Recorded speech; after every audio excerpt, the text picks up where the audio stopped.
Hola, ¿cómo están? Oye, falta que se sume gente todavía, pero decidimos abrirlos en honor a los que llegaron temprano, ¿cierto? Para no tenerlos en la sala de espera. Bueno, mientras se va sumando la gente, primero darle la bienvenida, ¿cierto? A los que están en Chile, son las 3 de la tarde por acá. Eh, Agradecer a Matías también por esta segunda o tercera instancia ya de charla que nos hacen en Option Academy. En esta oportunidad nos viene a hablar de microservicios. Y antes de meternos ahí, bueno, contarles a los que no conocen a Matías. Matías eh, trabajó en Option muchos años, él es chileno y actualmente se encuentra viviendo en Irlanda desde el año 2020, en marzo del 2020 más o menos creo que se fue para Irlanda. Y en Irlanda, bueno, le ha tocado pasar por un par de empresas y ganar experiencia, ¿cierto? En ligas que son un poco distintas. No sé si son mejores o peores a las nuestras, son diferentes, ¿no? Eh, por temas de stack tecnológico y cosas de ese estilo. Eh, Así que, bueno, a ver quiénes están, para ir saludando a la gente. Está la Alejandra, ¿qué tal? De Colombia. Anderson, de Venezuela. Está Camilo está en Chile, si no me equivoco. Está Diego Cisalima, de Ecuador. Javier Moreno, Colombia también. John, creo que de Perú. Néstor, de Venezuela, pero está en Chile. Rainer está en Santiago, ¿cierto? Y si no me equivoco es cubano. René, ¿qué tal? ¿Cómo estáis, René? René también desde... eh, René hoy día está como líder técnico en Falabella con las células de DevOps y DataOps, y también en su momento pasó por Option, así que bienvenido, René. ¿Quién más está? Roberto Matus, en Santiago. ¿Está ahí en Santiago, cierto, Roberto? Me pueden escribir ahí en el chat, ¿eh? Roberto está en Estados Unidos y sí, está en Santiago ya. Bueno, bienvenido de vuelta. Valeria Gutiérrez, ella sí no me suena, ¿eh? Que se Ah, yo, yo, presente. yo la invité, yo la invité. Sí, sí, sí. Ah, ya, bueno, bacán. Ahí que deje su mensajito ahí presentándose. Y la Vane también, Vanessa Lopera, también de Colombia. Oye, gente de todos lados. ¿Quién más? ¿A quién me salté? Diego Cassetti, de Temuco. Don Diego, ¿qué tal? ¿Cómo está? ¿Quién me entró ahora hace poco? Ellos por ahora. ¿Y a tu hermano no lo invitaste? Invité a la Mati. última y no vino la última, así que no invito más. El hermano Matías también es muy tequi, muy seco, pero él está en Chile. Oye, nada, partamos, pues habemos 16 personas ya, así que buen número para partir. Como les adelantaba, bueno, en esta oportunidad Matías nos va a hacer una charla relacionada con la arquitectura de microservicios. Yo creo que todos los que estamos acá, hay gente que es muy técnica, ¿cierto? Y hay otras personas de áreas de cultura y talento también, entonces en alguna medida hemos estado involucrados con temas de microservicios. Las áreas de cultura y talento les toca muchas veces entrevistar personas eh, para puestos que requieren conocimientos en este tipo de arquitectura. Por otro lado, desde las áreas más técnicas, ¿cierto? Prácticamente a todos nos ha tocado lidiar de alguna manera con este tipo de arquitectura, ¿cierto? Ya sea desarrollándolas, utilizándolas, etcétera. Eh, Solo monolitos, dice Pineda. Eh, Así que nada, pues la idea es que pasemos conceptos que son a lo mejor teóricos, más fundamentales, pero también adentrarnos un poquito y llevar la charla a una conversación un poquito más subida de tono, ¿cierto? Les voy a ir, para que estén atentos a la pantalla, vamos a ir regalando libros. Tenemos algunos libros por ahí, así que los vamos a ir tirando por la pantalla. Después, de todas maneras, va a quedar igual en el video, en la descripción del video cuando lo compartamos. Van a estar los links a los libros también. Así que, Mati, todo suyo. Entre medio, perdón.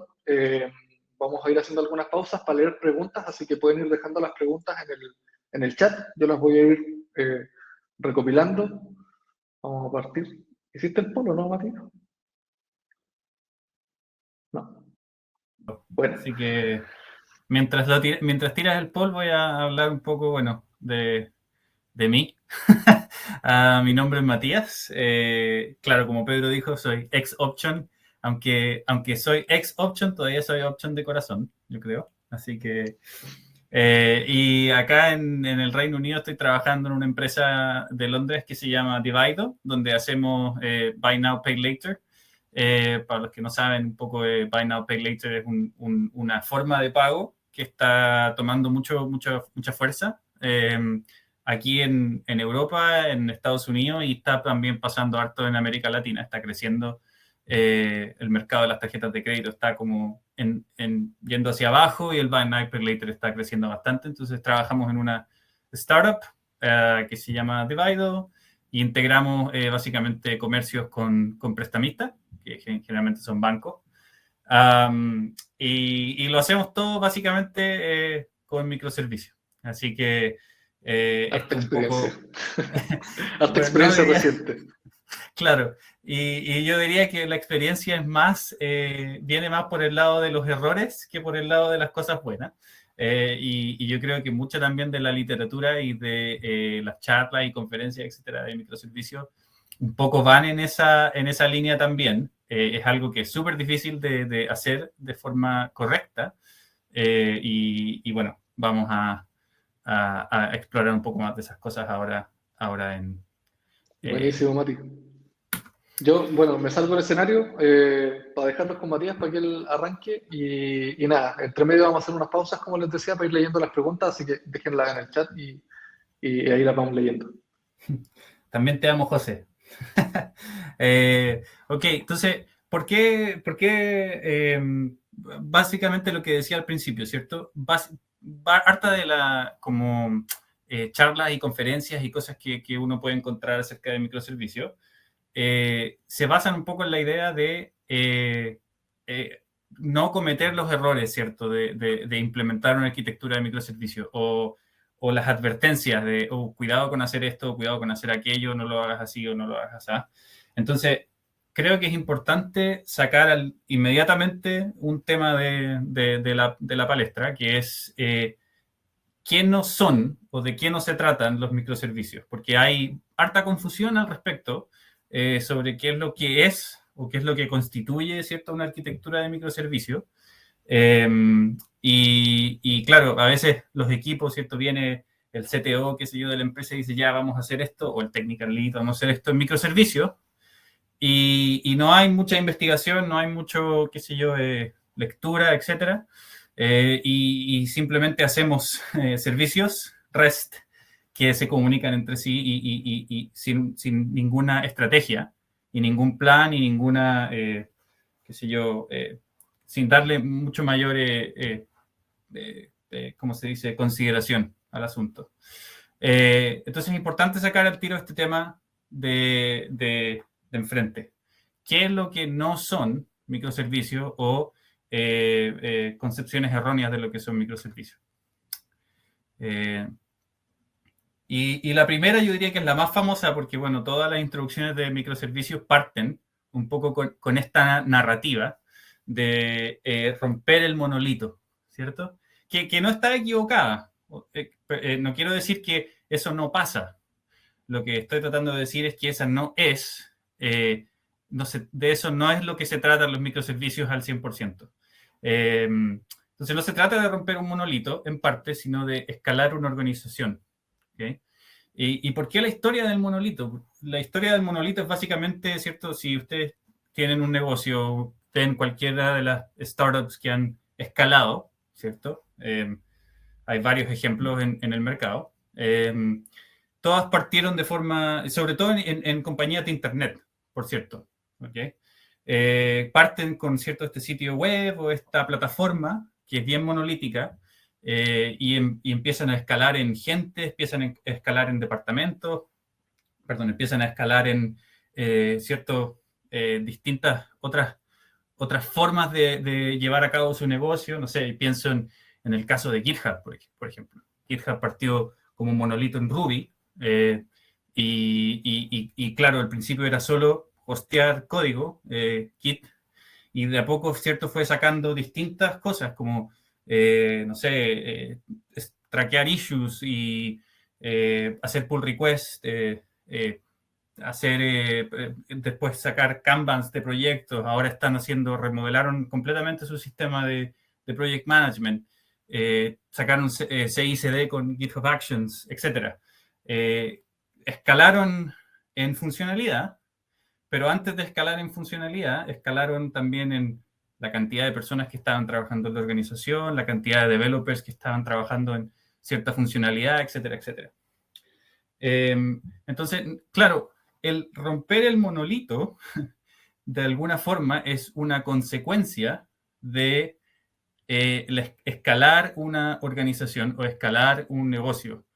No es simplemente, tengo un monolito, lo rompo. No, mi negocio tiene que estar listo también para romper ese monolito y escalar, tener equipos independientes, etcétera, etcétera. Entonces, no es llegar y romper un monolito, está mi negocio, mi organización preparada para tomar esta cosa, ¿cierto?, que es bien fácil de repente de manejar. Un monolito, un solo, ¿cómo se dice?, repositorio de código, y romperlo en partes, en distintos proyectos independientes, que son más difíciles de manejar, mucho más difíciles de manejar. Entonces, no es llegar y hacerlo. Así que ese es el primer mito que quería un poco hablar. El segundo mito es que, claro, uno ve, también dice, ok, microservicios, ve el nombre ahí, microservicios, y lee y dice microservicios. Entonces razona un poco y dice servicios chiquititos, servicios que solo hacen una cosa y nada más. Entonces no se tratan ahí le puse SRP, que es la sigla en inglés de Single Responsibility Principle, pero no se tratan de hacer una sola cosa. De eso no se tratan los microservicios, sino se tratan de bounded context.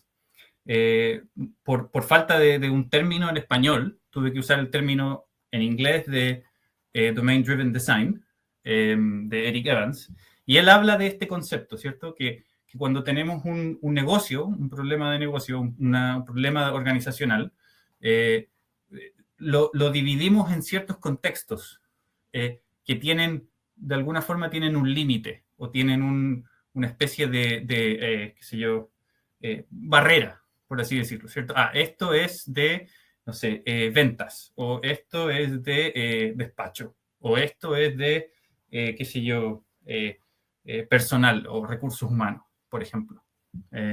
Entonces, tenemos estos contextos en donde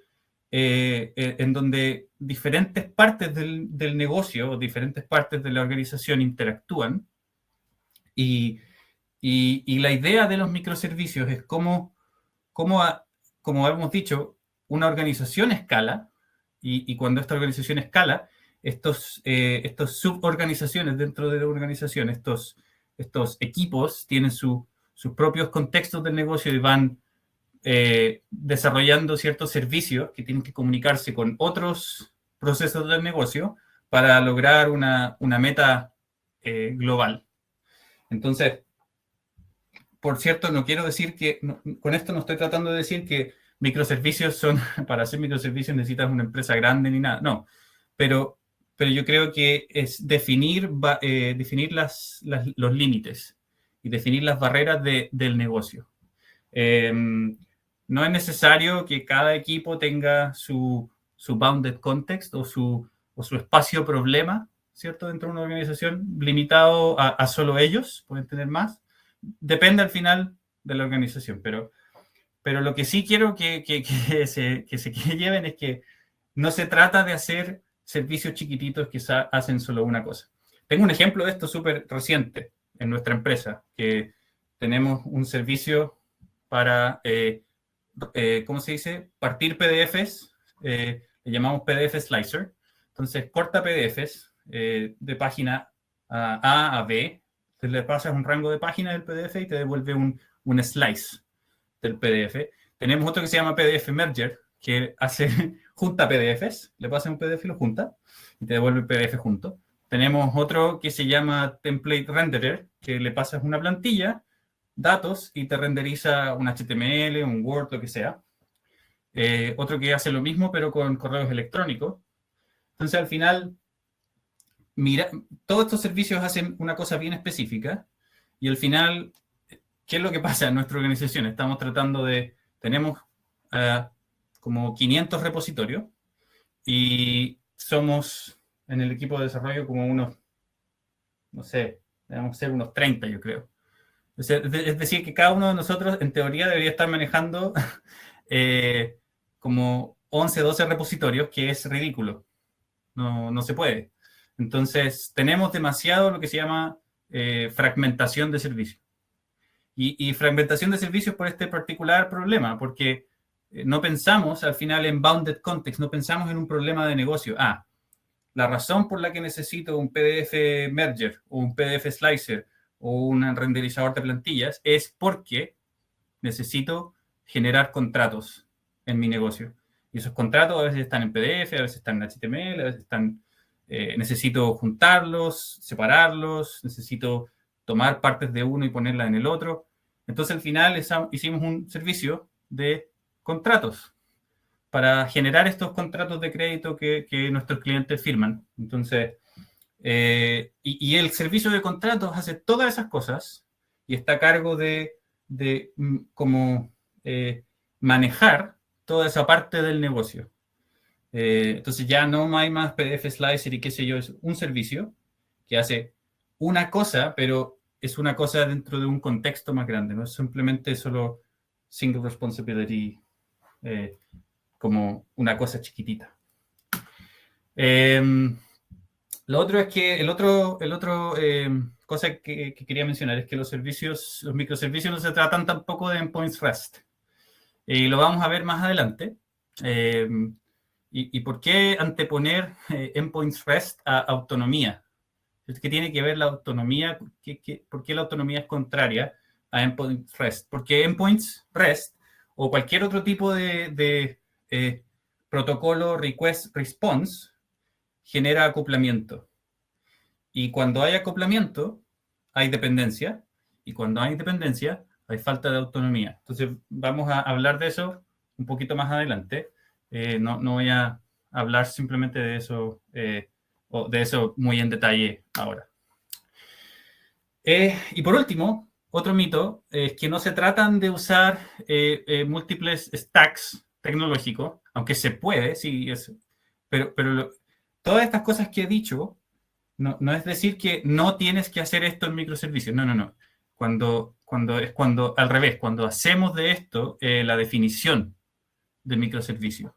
Porque la razón por la que se usa REST, la razón por la que se puede usar múltiples stacks, la razón por la que gente quiebra monolitos, etcétera, es por otra cosa, es una consecuencia, no es la razón de ser de los microservicios. Y la razón de ser de esta parte de microservicios es que en verdad fueron inventados por agilidad. La única razón. Para que una organización no solamente pueda escalar en términos de persona, pero también escalar en términos de entregar software de forma más ágil y más, ¿cómo se dice aquí en inglés? Smoothly, o más no sé, ¿me entienden la idea? Se me está olvidando el español. Entonces, claro, para eso podemos usar, si nuestra organización es bastante de un tamaño fluido, excelente, sí, esa es la palabra, de forma fluida, ¿cierto?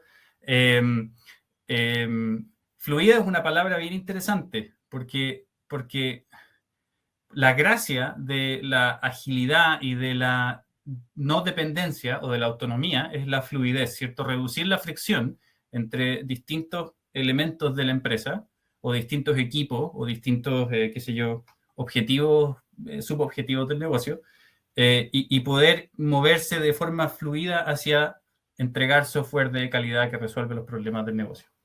Entonces, aunque puedes usar múltiples stacks, sí, si tu equipo es suficientemente capaz de mantener ese esfuerzo, sí, genial, no hay problema. Pero ese no es el foco. El foco es no bloquear a nadie, no impedirle a nadie ser lo más productivo posible, no impedirle a un equipo ser lo más productivo que puede ser. Y es por eso que se usan al final múltiples stacks o, qué sé yo, múltiples alternativas. Al final es no bloquear y no qué sé yo, poner trabas y fricción a la entrega del software. Entonces, ya que hemos sacado un poco estos mitos, un poco de la palestra, quiero saber si hay algunas preguntas antes de que nos movamos al siguiente tema. No sé si, Pedrito, alguien tiene preguntas, las pueden escribir, etcétera. No hay ningún problema con eso. Esta presentación lamentablemente va a ser un poquito más teórica que la última, no tanta práctica, pero la idea es que puedan, las preguntas que tengan las puedan hacer sin problema. ¿No hay preguntas, parece? ¿No? Ok. Entonces seguimos. Entonces, ¿qué son al final los microservicios? Y esta es mi definición, pero van a encontrar cosas similares en el Internet, igual. Y esta es la clave. Si ustedes no están haciendo algo parecido a esto, probablemente no están haciendo microservicios en la forma que fueron teorizados, ¿cierto? Algo cerca, sí, pero ya vamos a ver otros nombres para como implementaciones incorrectas de microservicios. ¿Ya? Pero si yo tuviera que dar una definición de qué son los microservicios, son servicios independientemente desplegables y desacoplados que manejan un espacio problema específico dentro de un negocio. ¿Okay? El clásico ejemplo el clásico ejemplo que sale en todos los libros, en todas las charlas, en todos los, qué sé yo, blog posts de microservicios, es el ejemplo de un e-commerce, porque, bueno, el e-commerce, todo lo que son las fintech, y yo trabajo en una fintech y todo, es como la cosa que es más popular ahora. Entonces, si 10 años atrás eran las redes sociales, ahora son los fintechs. Y básicamente clásico, todos lo entienden porque todos hemos comprado en Internet, ¿cierto? Entonces tenemos un servicio que maneja las órdenes, otro servicio que maneja los pagos, otro servicio que maneja lo que se llama en inglés el fulfillment, que dependiendo del negocio que tienes o de lo que estás vendiendo puede ser envío de shipping o qué sé yo, entrega del servicio, básicamente, o entrega del producto que compraste. Y entre medio tienes chequeos de fraude y cosas así, ¿cierto? Y tu servicio de inventario. Entonces, todos esos espacio problema, ¿cierto? Órdenes, inventario, pago, qué sé yo, catálogo, bla, bla, bla, están, ¿cierto? Están manejados por un servicio que es independiente del resto de los servicios, ¿ok? Pero en esta independencia se genera un problema, ¿cómo decirlo?, bastante interesante.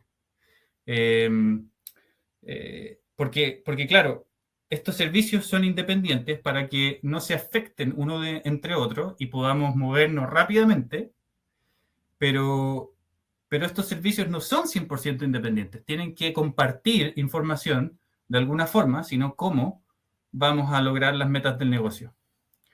¿Okay? Y aquí ya es cuando empezamos a lidiar con esta pregunta, empezamos a entender un poco cómo implementar microservicios de la mejor manera posible, cosa que podamos retener o llegar a este ideal, ¿cierto? A este ideal que está aquí, independientemente desplegables y desacoplados, pero de la misma forma que podamos, qué sé yo, lograr las metas también del negocio que involucran a distintos servicios. Entonces quiero dar una especie de resumen o no resumen, pero de, no sé si cómo decirlo, visión histórica de arquitectura orientada a servicios. Si ustedes, voy a hacer un poll bien rapidito, si me contestan, quiero saber bien rápido, ¿quiénes son programadores? Lo voy a poner aquí en una encuesta. Programadores o programadoras. Lo siento por la...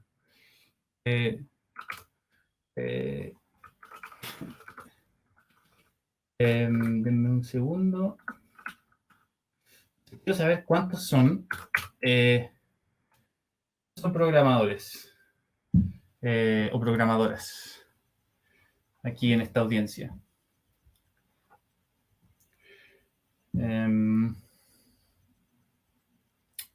Okay, tenemos 10 respuestas de 22 personas. Algunos están viendo la teleserie. No, mentira, son las 3 de la tarde en Chile. Aquí es medio tarde. Pedrito lo fue, sí, Pedrito. Todavía Pedrito era un programador. Todavía. Entonces, lo primero que uno aprende, ¿cierto? Cuando es programador, o bueno, no es lo primero en realidad, lo primero es la sintaxis del lenguaje y todo, pero pronto uno descubre que uno debería estar programando de forma orientada a servicios. Es decir, sobre todo si uno hace programación orientada a objetos. Entonces tenemos nuestro cierto order service, que es una interfaz y la implementamos, ¿cierto?, en una clase concreta. Y tenemos otros servicios que son interfaces, exponen un contrato y los implementamos, qué sé yo, detrás con un repositorio, una ORM, etcétera, etcétera, lo que ustedes quieran. Pero yo creo que todos los que han programado están un poco familiarizados con esa idea de tenemos objetos que son servicios y los servicios son los que hacen al final, qué sé yo le puedo mandar puedo llamar al servicio de qué sé yo, pago y decirle, págame esta orden, págame esto que está aquí. Y el típico ejemplo es esto, ¿cierto? Tenemos por si acaso me robé estos diagramas del libro de Implementando microservicios con Kafka, en sí que por eso están en inglés, porque se lo encontré tan bueno que no los quería repetir. Entonces, tenemos en las arquitecturas orientadas a servicios tradicional, aplicaciones tradicional monolíticas, ¿cierto? Los servicios están en el mismo espacio en memoria. Corren en el mismo espacio en memoria. O sea, llamo a esta clase, ¿cierto?, que es el Statements Object, y tengo el Orders Object, y le puedo pedir al Orders Object, o al servicio en este caso, que es un objeto, pásame todas las órdenes que están, qué sé yo, abiertas. Como una especie de repositorio. Es como casi como si fuera repositorio. Y el Orders Object tiene estado interno, ¿cierto?, que no está expuesto en el contrato. Tiene estado interno que a lo mejor llama a una base de datos, qué sé yo, por debajo usa Hibernate o Doctrine o RM o qué sé yo, cualquier otra cosa.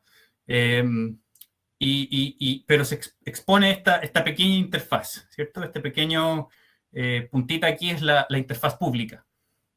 ¿Okay? Y por dentro encapsulamos toda esta información de la base de datos, etcétera, lo que sea, pero al final lo que hay es un acoplamiento entre este servicio de órdenes y este servicio de statements, o este objeto de statements. Pero, ¿cuál es la gracia de la programación orientada a objetos? Hay acoplamiento, pero el acoplamiento es suave, porque la interfaz está limitada. La interfaz es muy chiquitita. Lo que se expone, el encapsulamiento permite no exponer todos los detalles, cosa que nosotros podamos acoplar lo justo y necesario. Porque mientras más acoplamos, más posibilidades hay de cambio. Y cuando hay que cambiar algo, por ejemplo, ¿qué pasa? Cuando el contrato cambia, cuando la interfaz pública cambia, nosotros tenemos que hacer un cambio en el servicio de statements y en el servicio de órdenes, ¿ya? Pero esto en las aplicaciones monolíticas orientadas a servicio no es tan complicado, no es difícil de manejar, porque en el código o básicamente los dos servicios, ¿cierto? Están en el mismo repositorio y es cosa de actualizar uno, actualizar el otro y listo.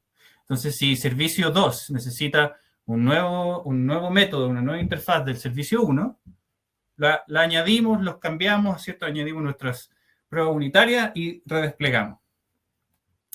El problema es que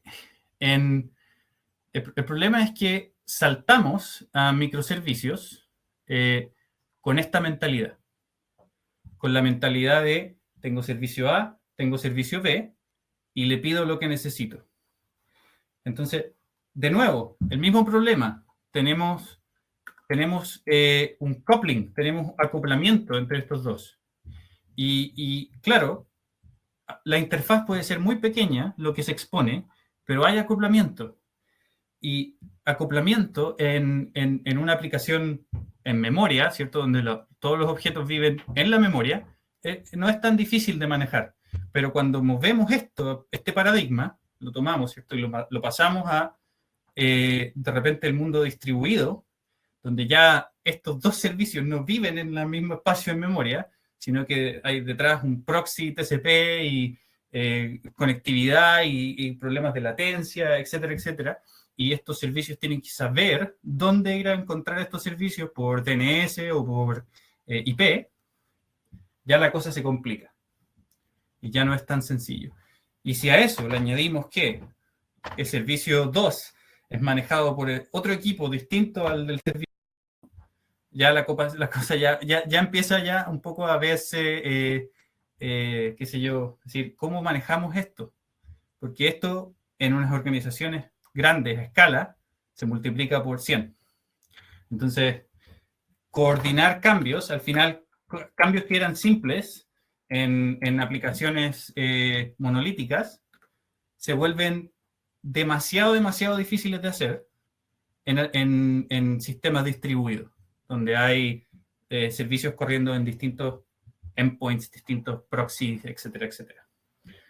Entonces, claro, ahora ya este order service es un microservicio independientemente desplegable aquí. Lo mismo este nuevo servicio statements, pero ahora ya tenemos todo un protocolo distinto de comunicación, una red acá.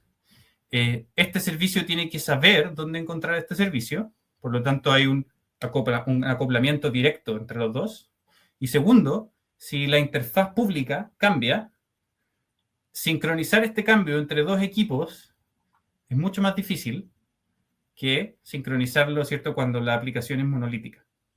Entonces, el primer problema, yo diría, el primer killer de los microservicios es esta transferencia de mentalidad entre, ¿cierto?, request response, ¿cierto? Llamo a un servicio y obtengo lo que quiero. Cuando tomamos eso y lo pasamos sin cuestionamiento a una arquitectura de microservicio, es cuando ya las cosas empiezan a ponerse complicadas. Porque los cambios son lentos, cuando los contratos cambian, a veces hay que modificar 3 servicios de forma coordinada para que todos se puedan desplegar al mismo tiempo, etc. Hay soluciones para esto, por si acaso no quiero decir que esto es lo peor que puedes hacer. Estoy diciendo que es complejo, es complicado. Hay gente que usa feature flags, versionamiento, etcétera, etcétera. Hay estrategias para todo. Hay ventajas y desventajas para todos los enfoques de hacer algo. Pero, entonces, mi objetivo aquí es que ustedes consideren toda la información y que no pasen, ¿cierto?, este paradigma de request response de forma, qué sé yo, sin pensarlo mucho, sin pensar en los potenciales problemas que podrían tener. ¿Okay? Porque es un problema. Nosotros estamos en nuestra empresa lidiando con este problema hoy en día, en donde tenemos que eliminar llamadas directas y dependencias innecesarias, porque pasa que tenemos servicios que llaman a otro servicio, que llaman a otro servicio, que llaman a otro servicio. Entonces, cuando el contrato de uno de esos servicios, la cadena de servicios cambia de forma breaking, hay que actualizar todo hacia atrás. Y no es agradable, es lento, un montón de llamadas para otros equipos, decir, esto es lo que tienes que hacer, demoras, etcétera. Y eso en ninguna parte del mundo es escalable o en ninguna parte del mundo es aceptable en términos de proceso y en términos de agilidad. Entonces, si tenemos que... Hay algo hay algo que se llama la dicotomía de datos, ¿okay? Y es que la mejor forma de plantear la pregunta es quizás cómo compartir data entre servicios cuya razón de ser es esconderlo. Porque la razón por la cual separamos las cosas en servicio es por encapsulamiento, es para razonar acerca de esas cosas de una manera más abstracta, para esconder detalles, cosa de exponer solo una interfaz chiquitita en donde los consumidores, ¿cierto?, nos van a pedir, qué sé yo, dame todas las órdenes que están, qué sé yo, sin pagar, por ejemplo. Pero no le permitimos a los servicios, qué sé yo, hacer queries de las órdenes como ellos quieran. Les proveemos una interfaz limitada, ¿cierto? Y muchas veces de solo lectura, quizás. Entonces, escondemos todo lo que se puede hacer con la data, ¿cierto? Porque si se fijan en las bases de datos, como que amplifican las datas, no la esconden, hacen todo lo contrario. Te dan herramientas y lenguaje y operaciones para poder mutarla, actualizarla, cambiarla, qué sé yo, hacer queries, agregarla, etcétera, y que puedas generar data a partir de esa data.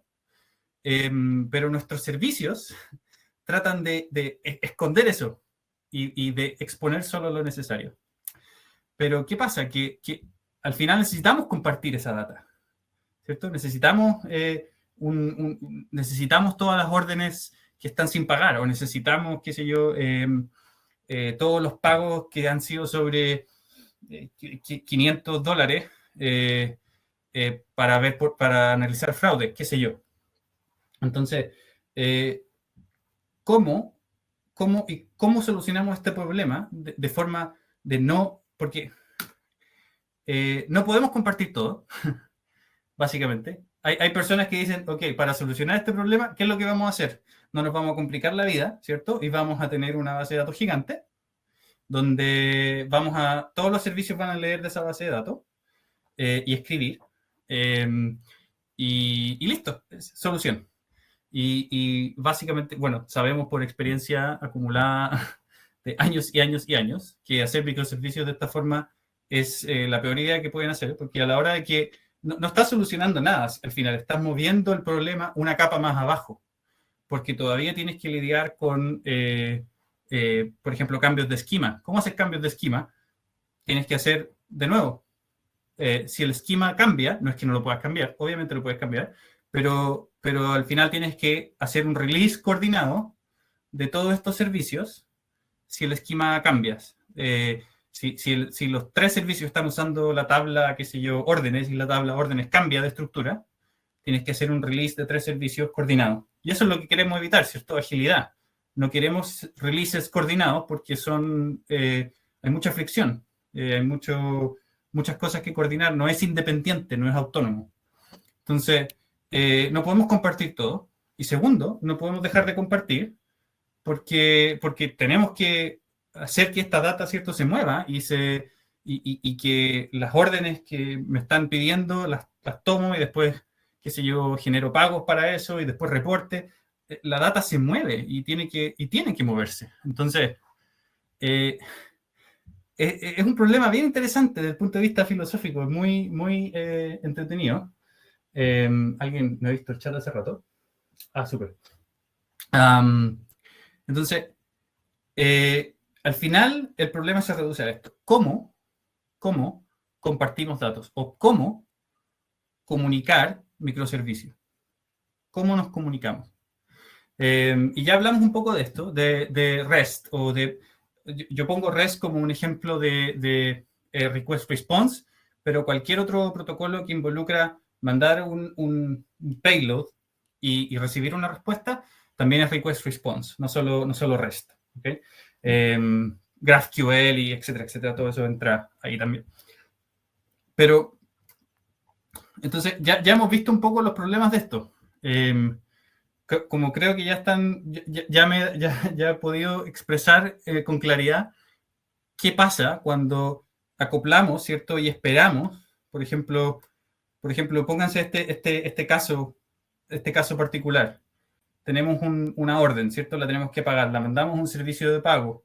El servicio de pago toma los datos de la orden y lo manda a un servicio de fraude. El servicio de fraude responde, qué sé yo, X, y después de eso hacemos, qué sé yo, una reserva, un servicio de reserva, porque el fraude ya fue, qué sé yo, no hay fraude, entonces, pum, lo mandamos, perdón, al Payment Gateway, sacamos la plata y después de sacar la plata reservamos, qué sé yo, cualquier cosa que compramos. Un problema del cual con Pedro somos bastante cercanos, porque trabajamos en un proyecto así. Entonces, un montón de acoplamiento, esperar otros servicios y otras respuestas. Si un contrato de esos cambia o si un servicio está caído, ya fue. ¿No? Se rompe esta cadena un poco porque es una cadena muy acoplada. Entonces, lo que termina pasando al final con patrones request response, ¿cierto? Es que para solucionar este problema de la necesidad de compartir data, terminan al final amplificando su interfaz pública. Recuerden que cada servicio tiene cierto su estado, sus operaciones internas, pero exponen una interfaz pública. Entonces, claro, a veces no podemos romper el servicio, no podemos romper el endpoint versión 1. Entonces vamos a crear un endpoint versión 2 y amplificamos la interfaz y generamos más complejidad y hacemos el servicio más difícil al final, más complejo, añadimos más código para quizás un cambio que podría haber sido más pequeño. Solo por esta dependencia, solo por solucionar el problema de dependencia directa y cómo compartimos data. O lo otro que termina pasando es que para mantener la interfaz simple, ¿cierto? Para no hacer crecer la interfaz, pero para mantenerla simple, hago el clásico, dame todas las órdenes, ¿cierto? Entonces yo las copio, las guardo en la base de datos y mantengo una copia de todas esas órdenes en mi otro sistema para yo poder trabajarlas después como a mí me gusta, ¿cierto? Como las filtro, las qué sé yo, manejo, etc. Entonces, ¿qué sucede con eso? Que al final, cuando copias data de esta forma, ahí se generan una multitud de otros problemas, porque puedes tener divergencias en la data. A lo mejor no estás llamando a este servicio, qué sé yo, de forma todos los días o qué sé yo, hay a lo mejor alguna mutación incorrecta o algún valor incorrecto se guarda de aquí, lo copias para allá y ese se replica en otro servicio. Entonces se genera lo que se llama divergencia de datos. La data copiada empieza a diverger de la original y se empiezan a generar problemas de inconsistencias de datos. Y eso ya es otra cosa que no es divertido. Entonces, al final, todos estos problemas de acoplamiento y toda esta cosa de la dicotomía de datos y cómo resolverla, tiene una sola respuesta. Para mí por lo menos, una sola respuesta. Algunas otras personas que ustedes van a encontrar charlas de microservicios en internet, gente brillante, muy brillante, que van a empujar por otra forma, otros patrones de comunicación de microservicios. Y sí, no hay ¿cómo se dice? Un silver bullet, no hay una solución que como se dice, cabe en todos los contextos, pero sí hay una solución que logra este desacoplamiento y ¿cómo se dice? Esta independencia que estamos buscando al momento de construir microservicios. Y es hacer de los datos externos, es decir, de los datos que vienen, por ejemplo, no sé, guárdame la orden, ¿cierto? Toda esa data que viene de la orden externa al servicio, que luego en el enfoque tradicional, ¿cierto? La tomamos, la procesamos y la guardamos en una base de datos, ya. Hacer de esa data que viene entrando, de la data externa, un ciudadano de primera categoría. ¿Qué quiero decir con eso? Que en nuestra mayoría de nuestras aplicaciones, esa data es un ciudadano de segunda categoría, o por así decirlo, porque la ignoramos. Por ejemplo, viene toda la data de la orden, ¿cierto? Guárdame la orden o actualízame el carro, ¿cierto? Y lo que hacemos es borrar o eliminar data, sobreescribir registros, etc. No guardamos la data que entra, guardamos la transformación generada por esa data que entró a nuestro servicio. La trabajamos, la denormalizamos, por así decirlo, para meterla en una base de datos. Entonces, no es nuestro ciudadano de primera categoría. Entonces, ¿qué es lo que tenemos que hacer? Normalizar escrituras y denormalizar lecturas.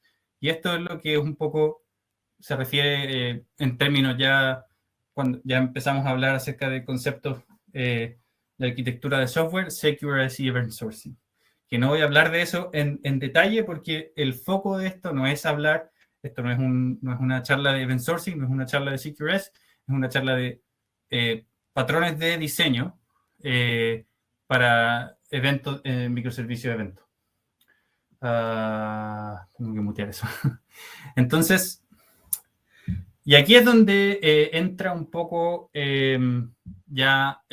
empezamos a ver cómo podemos hacer esto.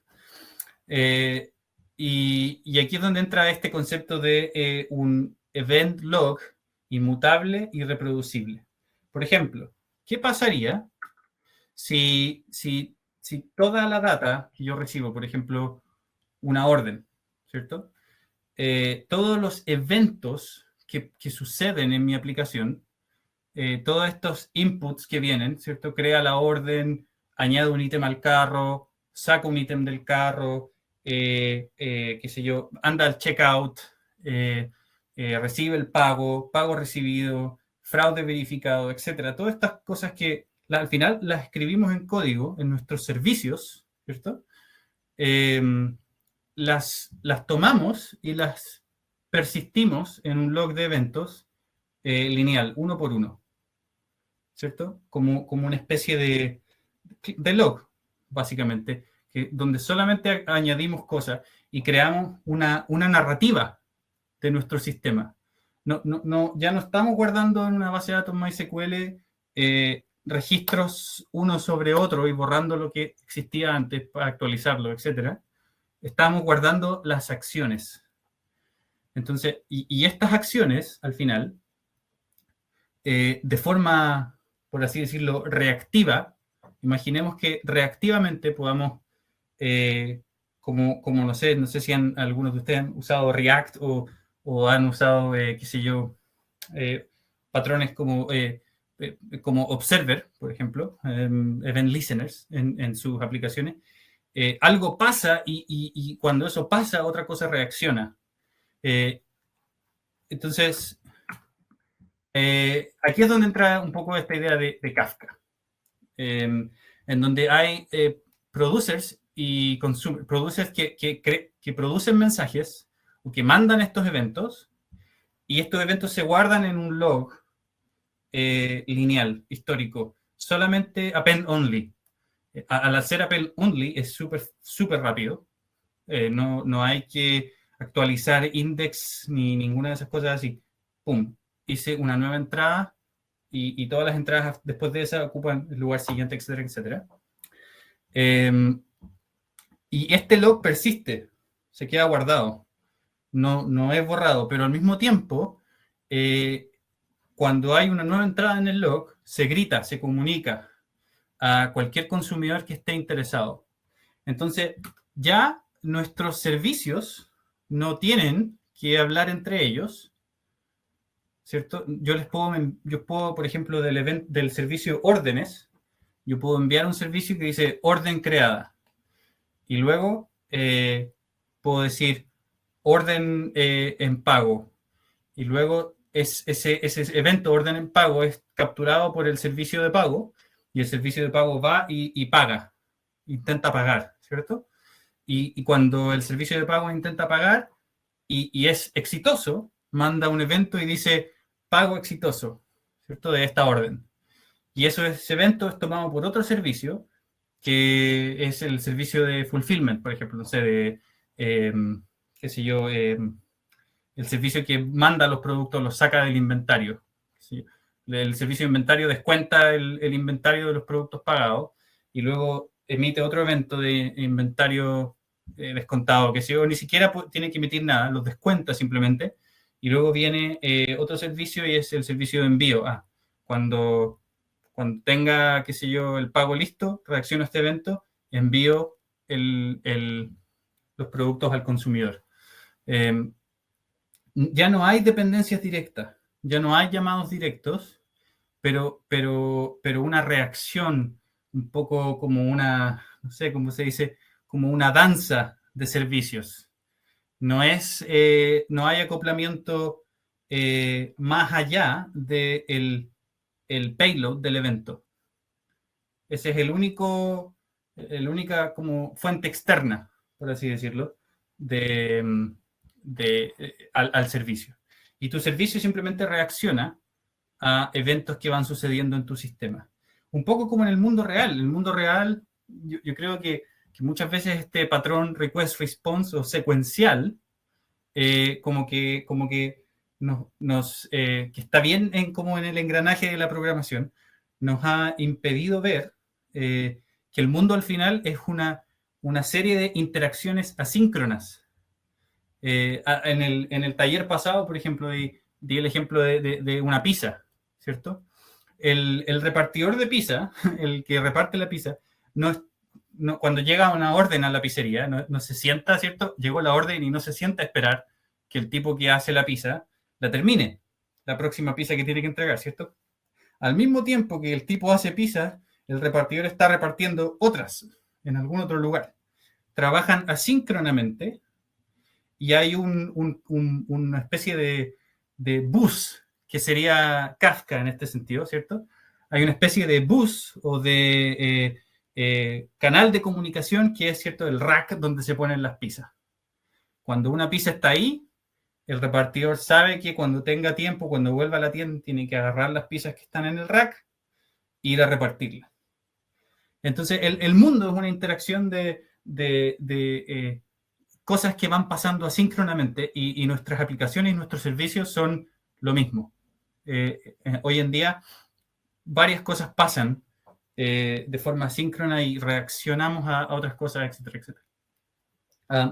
Yo diría que en compañías de Internet, que son compañías que tienen cierto parten de un website y qué sé yo, y ese website tiene que escalar, o sea, como el caso de GitHub que di más temprano, lograr esto es súper difícil, porque nacieron con ese paradigma request-response, ¿cierto? Request-response, pero en organizaciones que están un poco más como, no sé, orientadas a... No son compañías de Internet, por ejemplo, no sé, una fábrica de producción de automóviles o, no sé, una misma aerolínea, qué sé yo. Tienen ya procesos internos y equipos independientes que de alguna forma trabajan asíncronamente para cumplir un objetivo. Esto es más fácil de entender, es más fácil de como asimilar. No sé, me he visto... súper buena pregunta. Voy a llegar a esa pregunta al tiro, Rainier. Entonces, lo que quiero decir es que Kafka, como alternativa, para este event log centralizado, sirve muy bien para desacoplar todos estos servicios. Me estoy quedando sin tiempo. Pedro, tenemos 1 hora, ¿cierto? Sí. Quiero hablar un poco entonces voy a sacar un poco de orquestación y coreografía, pero básicamente lo que quiero decir es que esta forma de hacer microservicios, que es reaccionar a eventos, se llama coreografía. ¿Se acuerdan que hablamos de fluidez, de una especie de danza, ¿cierto? En donde pasa una cosa y los otros reaccionan y reaccionan y se van generando los cambios en el sistema. Eso es coreografía. Inevitablemente, cuando tenemos muchos microservicios que usan request response y llamadas directas, pasa que generalmente para manejar todo ese desastre que muchas veces puede ser llamar este y este otro, hay una como cosa central que se conoce como un orquestador, que es una especie de motor o de cosa central que intenta comunicar estos servicios de una forma un poquito más desacoplada para que no se vuelvan locos, de alguna forma. Y eso tiene sus ventajas, pero también tiene sus desventajas. No quiero entrar en los detalles, más allá de lo necesario, porque no tenemos mucho tiempo. Antes de pasar a consideraciones a la hora de implementar microservicios y de un poco profundizar en esto de Kafka, Rainier pregunta, ¿cómo se garantiza la seguridad de los datos que se comparten entre los servicios? Kafka, por cierto, Kafka está diseñado para no ser expuesto. Entonces, no puede ser expuesto en una interfaz pública. Los servicios, al final, pueden consumir cualquier evento de, no sé, cualquier evento básicamente que está ocurriendo en este clúster de Kafka. Entonces, Kafka es súper escalable, corre como clúster, con elección de líder, escala infinitamente, en términos de espacio, en términos de capacidad, etcétera, no tienen que preocuparse de nada. Entonces, toda la información en este log está pública. Y la idea es que, obviamente, si tus requisitos son, por ejemplo, no sé, aquí en Europa hay una cosa que se llama GDPR, en donde no podemos guardar información personal. Entonces, lo que se hace es usar un feature de Kafka. Si no puedes mantener información histórica por razones legales, lo que hace es que Kafka tiene otra forma de operar que se llama, creo que se llama log no perdurable, en donde tú puedes definir cuánto tiempo, hasta cuánto hacia atrás el log va a mantener información histórica. Y cada cierto tiempo entonces se va como comprimiendo y descartando esa información histórica. Y obviamente no guardamos tarjetas de crédito ni ninguna de esas cosas, se hace todo con tokens y qué sé yo. Y no todo es, esa es la otra cosa, no todo se maneja en Kafka. Por ejemplo, en autenticación es un bounded context que es muy como un microservicio, es muy restringido. No expone una interfaz pública. Lo que, si ustedes han usado OpenID Connect o SAML, Single Sign-On, ustedes reciben un payload con los datos del usuario, etcétera, en un JSON Web Token o en algún XML, y no tienen que... Ese intercambio de estado pasa una vez, lo guardan en la sesión y listo. Entonces, en ese sentido, es un microservicio de autenticación muy restringido y generalmente eso está fuera de todo lo que es Kafka. Entonces, no sé si eso responde a tu pregunta, Reinier, pero básicamente Kafka vive dentro de una VPC, no se expone nada hacia afuera y son servicios los que sirven de puente entre Kafka y esos servicios al final exponen una interfaz bien pequeña para que después se pueda publicar mensajes a Kafka, pero Kafka queda siempre escondido. nunca expuesto. Como cualquier base de datos, en verdad, cualquier base de datos debería estar así. Ok. Consideraciones a la hora de implementar microservicios.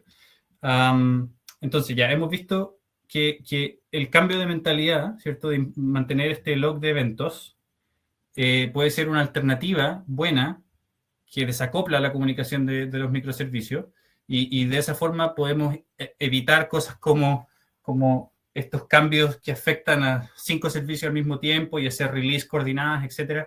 Lo único que tenemos que tener claro es, desde el principio, eventos, ¿cierto?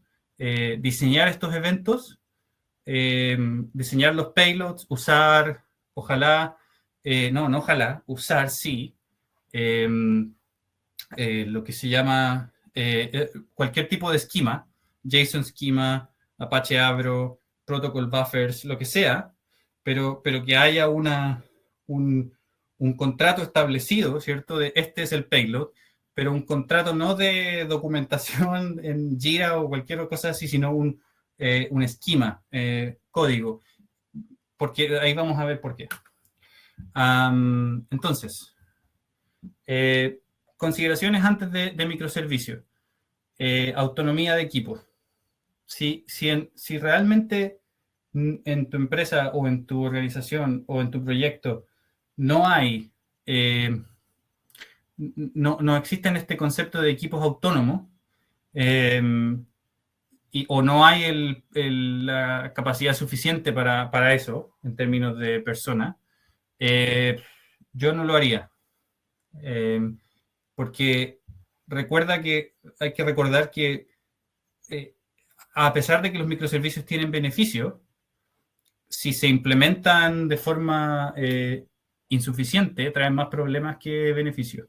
Porque ya no tienes que mantener un deployment, por ejemplo, y un pipeline CI/CD, tienes que mantener 10 o 20, o en nuestro caso, en el caso de mi empresa, 200. Entonces, las cosas se hacen más difíciles de hacer, más difíciles de mantener.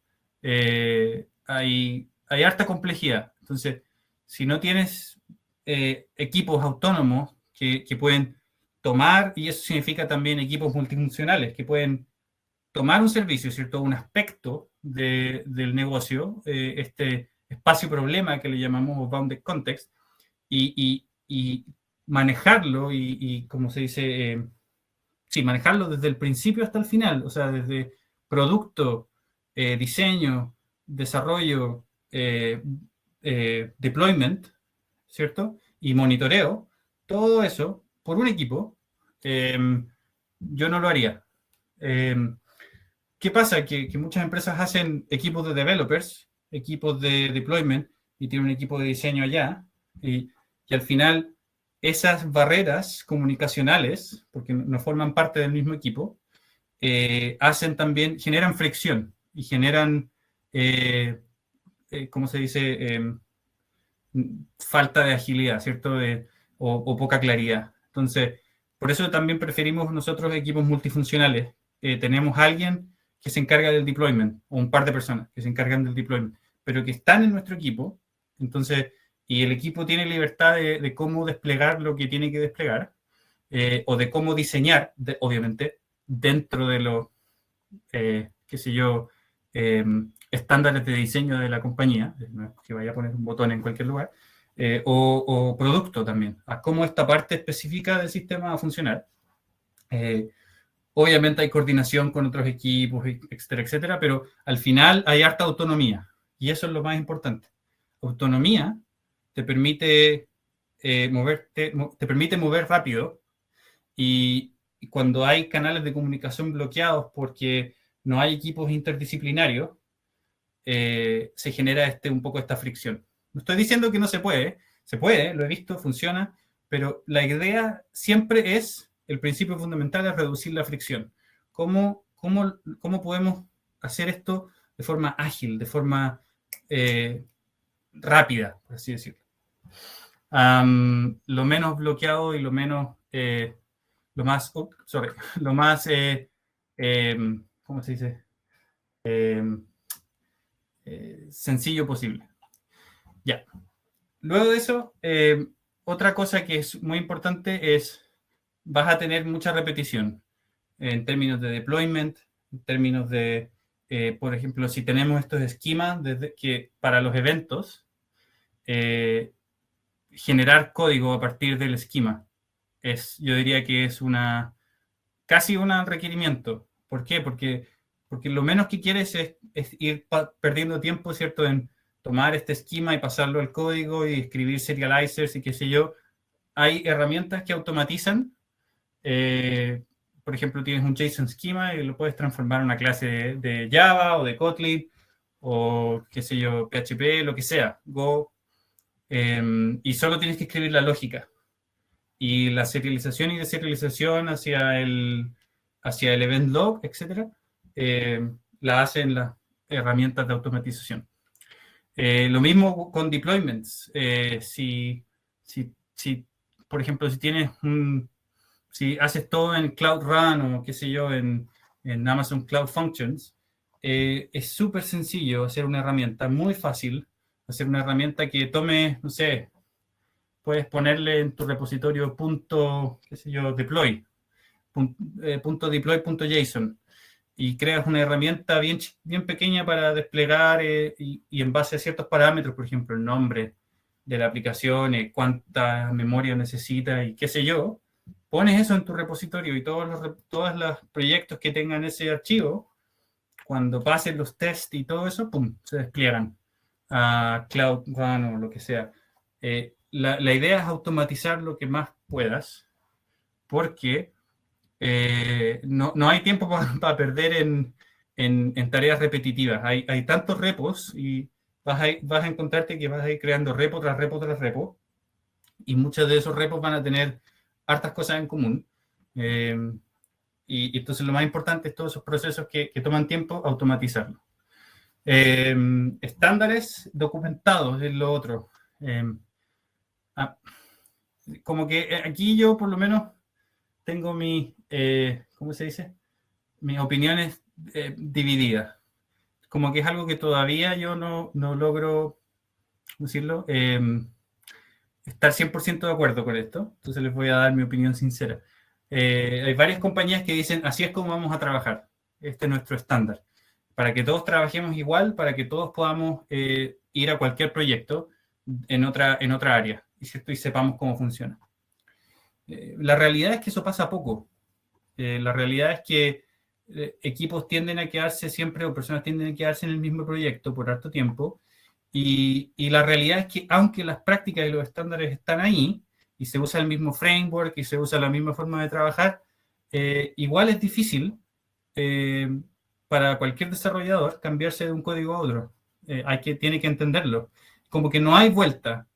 No hay vuelta para eso.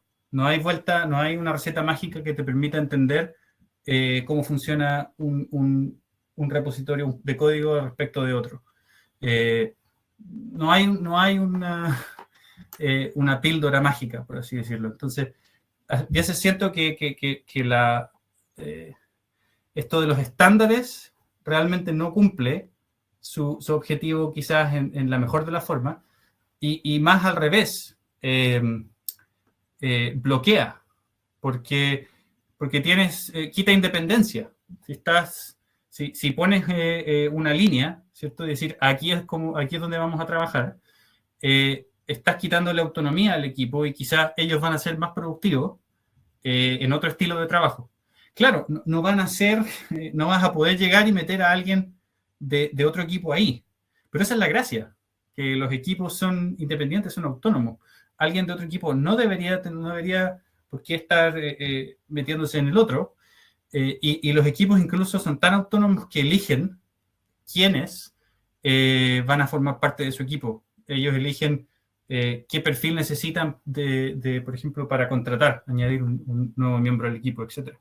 Entonces, como que tengo esa como, no sé, esa reserva con el tema de los estándares, porque por un lado veo el beneficio, pero por el otro también veo que muchas veces se terminan en bloqueantes. Hemos tenido muchos ingenieros en este tiempo que yo llevo en mi nuevo trabajo, que han llegado a la empresa brillantes ingenieros,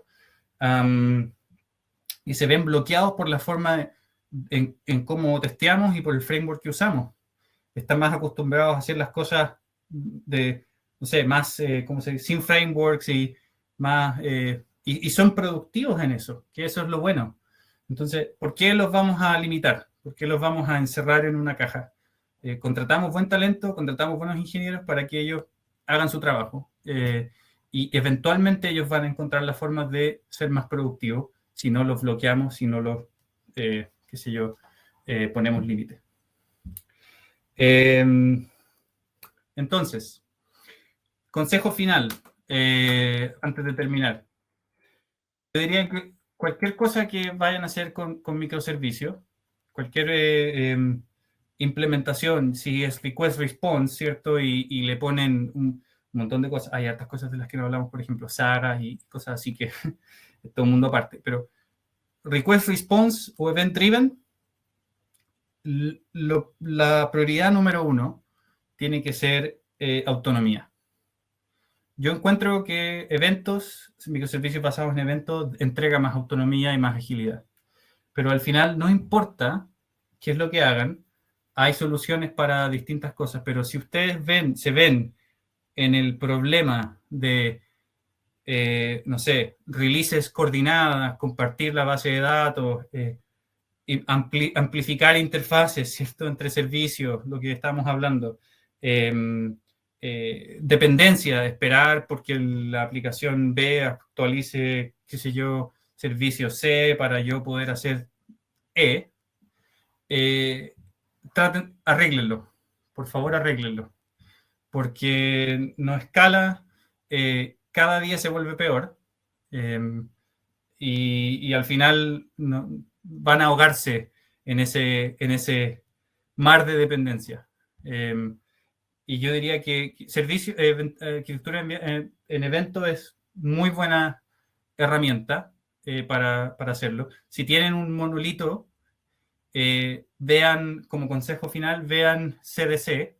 CDC es como un patrón para tomar conectores a bases de datos, MySQL, Postgres, qué sé yo, y transformar estos updates o escrituras, ¿cierto?, a eventos, no sé, a Kafka o a una cola de mensaje. Con eso van a poder ir pasando de forma más natural como base de datos a un log de eventos que tiene la narrativa de su negocio o de su problema. Y lo bueno del log de eventos es que después de eso no hay límite, porque como hicieron la data externa, un ciudadano de primera categoría, toman esa data y la pueden ir modificando, la pueden ir agregando, en vez de normalizarla al momento de la primera interacción, ¿cierto? Que es lo que siempre hacemos, recibimos la request, cambiamos la data, pum, la pegamos en la base de datos, la guardamos tal cual y después la normalizamos para lectura, después la transformamos, después la guardamos primero y los otros servicios la van a normalizar de acuerdo a los estándares que ellos necesitan. Entonces da harta independencia también. No estamos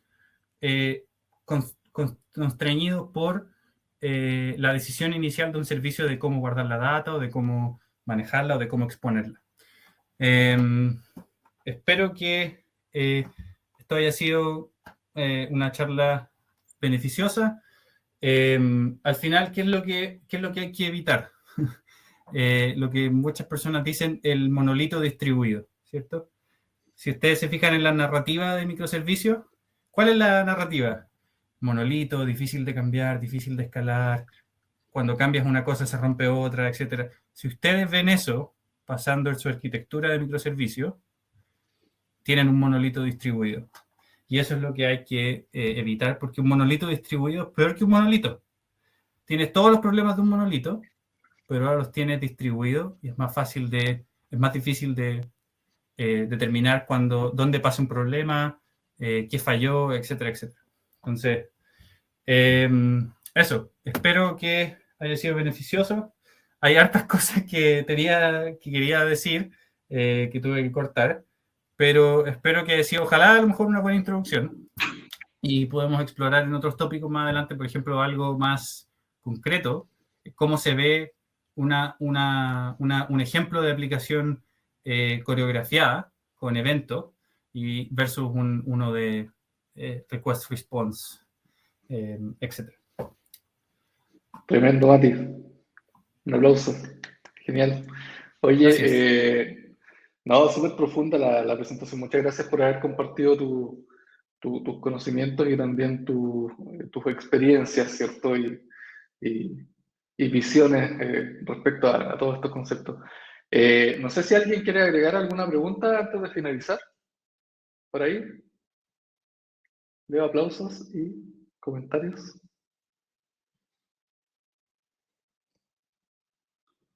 Les damos 5 segundos a los que escriben lento.